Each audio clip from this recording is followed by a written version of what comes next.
Hello friends, welcome back to my channel. Friends, आज हम यहाँ पे आईआईटी जेईई मेन परीक्षा में पूछा गया फिजिक्स का एक बहुत ही अच्छा प्रश्न करने जा रहे हैं, जो कि आगामी आईआईटी जेईई, साथ ही मैथ ओलंपियाड और आईआईटी जेईई एडवांस और क्लास 12 सीबीएसई बोर्ड एवं इंजीनियरिंग परीक्षाओं की दृष्टि से ये प्रश्न काफ़ी महत्वपूर्ण है। तो चलिए देखते हैं इस प्रश्न को। A body of mass 1 kilogram lies on the smooth inclined plane. ठीक है, the body is given force F बराबर 10 Newton.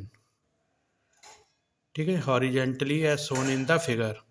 The magnitude of net normal reaction on the body is.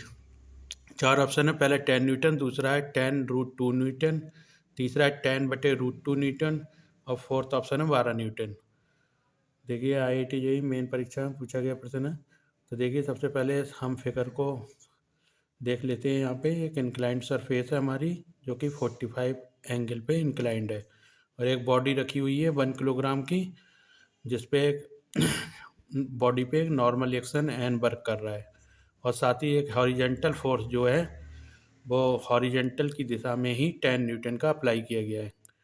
ठीक है, तो देखिए, सबसे पहले हम देखते हैं इस पे कौन कौन से फोर्स जो हैं वो वर्क कर रहे हैं।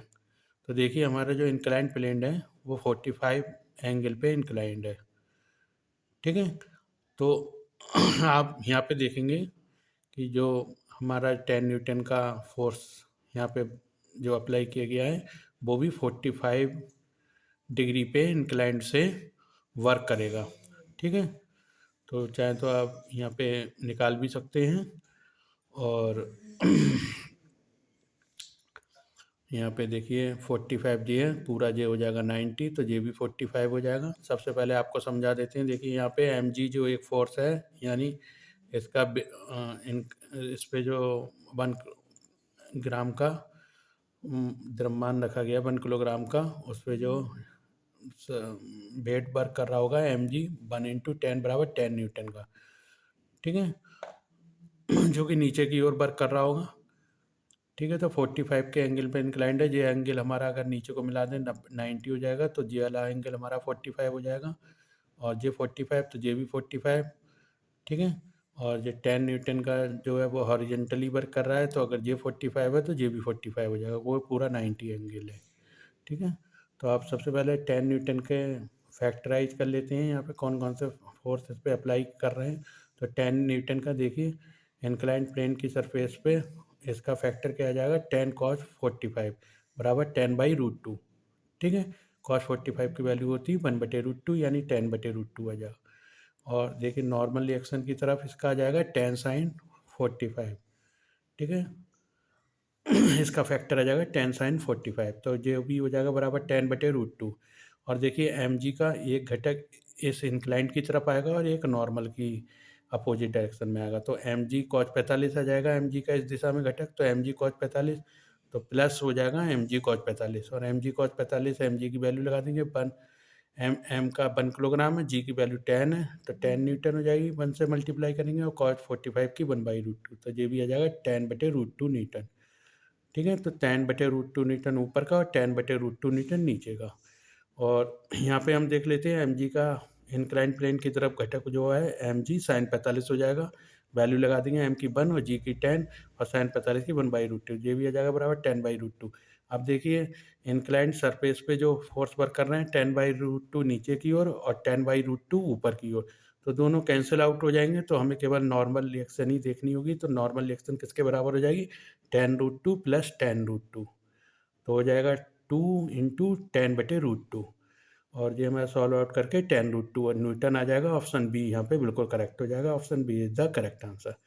तो चाहे तो आप इस तरीके से भी देखिए, यहाँ पे आपको समझाया गया है बाई इक्वेशन के माध्यम से। तो सबसे पहले इंक्लाइंड सरफेस पे कौन कौन से फोर्स वर्क कर रहे हैं उनको देख लेते हैं। तो 10 cos 45 इसके बराबर हो जाएगा, बराबर एम जी साइन 45, और दोनों की वैल्यू कितनी आ जाएगी, 1 × 10 × 1/√2, यानी 10/√2 इक्वेशन 1, और दोनों कैंसिल आउट हो जाएंगे क्योंकि अपोजिट डायरेक्शन में वर्क कर रहे हैं फोर्स।